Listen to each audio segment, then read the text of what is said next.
اور غیبت ایک ایسا گناہ ہے کہ جو آج معاشرے کے ہر طبقے میں پایا جاتا ہے۔ بعض گناہ تو ایسے ہوتے ہیں کہ جسے انسان گناہ سمجھتا بھی ہے اور گناہ سمجھ کر دل میں اسے برا بھی جانتا ہے، اور جب کسی گناہ کو گناہ سمجھتا ہے، برائی کو برائی سمجھتا ہے، تو دل میں ندامت پشیمانی آتی ہے، کبھی نہ کبھی توبہ کی توفیق مل جاتی ہے اور آدمی اللہ کی طرف رجوع کر کے اپنے معاملے کو صاف کر لیتا ہے۔ اسی طرح سے گناہوں میں بعض گناہ تو وہ ہے کہ جس میں انسان اپنے اللہ کے حق کو ضائع کرتا ہے، اور بعض گناہ وہ ہے کہ جس میں حق اللہ بھی ضائع ہوتا ہے اور حق خلق بھی، مخلوق کا حق بھی ضائع ہوتا ہے۔ جس گناہ میں انسان اللہ کے حق کو ضائع کرتا ہے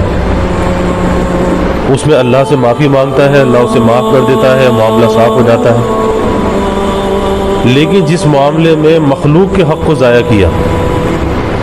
اب وہ بڑا نازک معاملہ ہے کہ جب تک مخلوق سے معافی نہ مانگے اور وہ اسے معاف نہ کرے، اس وقت تک وہ گناہ معاف نہیں ہوتا۔ تو غیبت ایسا گناہ ہے کہ اس میں حق اللہ کو بھی آدمی ضائع کرتا ہے اور حق الناس کو بھی انسان ضائع کرتا ہے، مخلوق کے حق کو بھی ضائع کرتا ہے۔ کسی انسان کی غیبت کی، اور غیبت کہتے کس کو ہے؟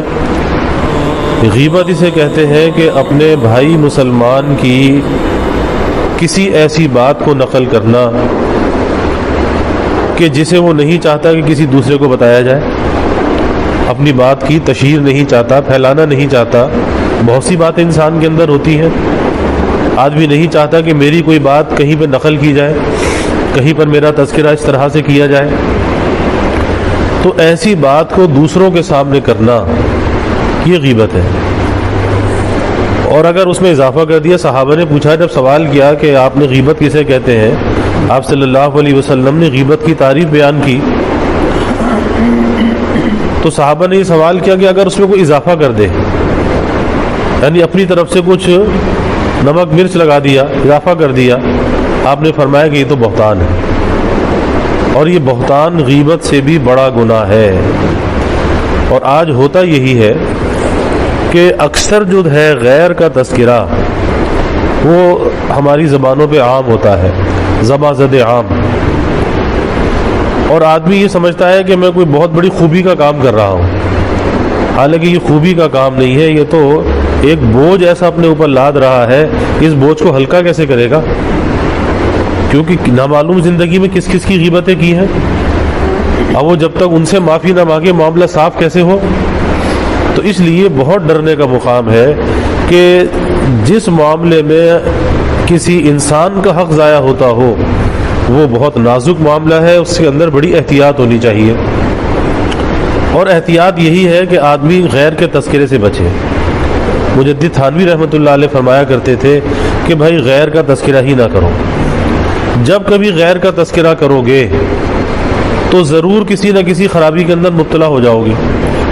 اس لیے غیر کے تذکرے ہی سے بچو۔ فائدہ بھی کیا ہے؟ کسی انسان کے اندر اگر کوئی بری عادت ہے، کوئی خرابی ہے، کل وہ اپنے عمل کا خود اللہ کو جواب دے گا، لیکن ہم اس کی کسی بات کی تشہیر کریں، لوگوں کے سامنے ذکر کریں کہ فلاں ایسا، فلاں نے یہ بات کہی، ایسے کہی، ویسے کہی، تو ظاہر ہے کہ ہم گنہگار ہو جائیں گے۔ تو کسی اور کے لیے ہم اپنے اوپر بوجھ کیوں لاتے ہیں، اپنے وزن کو کیوں بڑھاتے ہیں؟ اس لیے آدمی ہلکا پھلکا رہے، کسی غیر کا تذکرہ ہی نہ کرے۔